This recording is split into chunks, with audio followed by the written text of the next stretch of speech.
Allowed back on Twitter, President Donald Trump says that he will not be going to the inauguration on January 20th. He also has a new message for the millions of people who voted for him.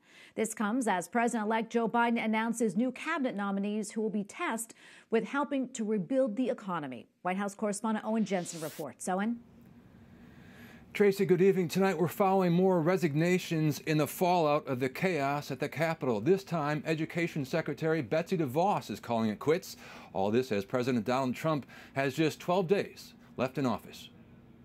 President Donald Trump sends a message to his supporters, tweeting, "The 75 million great American patriots who voted for me will have a giant voice long into the future. They will not be disrespected or treated unfairly in any way, shape, or form."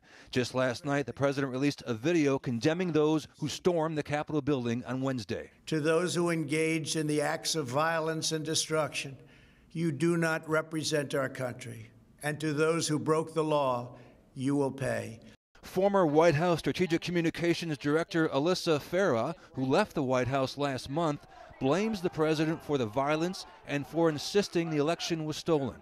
They allowed this myth, this lie to take a life of its own, that the election might be overturned. And to the millions who cast their ballots for President Trump, we lost, but that is okay. Vote, get out and vote for Republicans if that's what you believe in. We can stand by the policies, but at this point, we cannot stand by the man.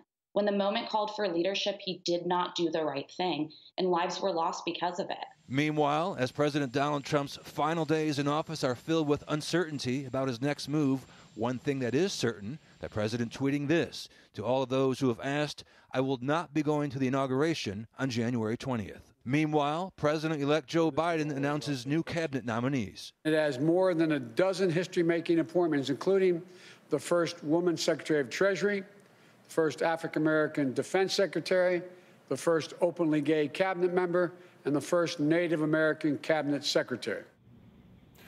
Also tonight, Florida Senator Rick Scott is asking President Donald Trump to reconsider skipping the inauguration, saying it's an important tradition and demonstrates to the entire world the peaceful transition of power.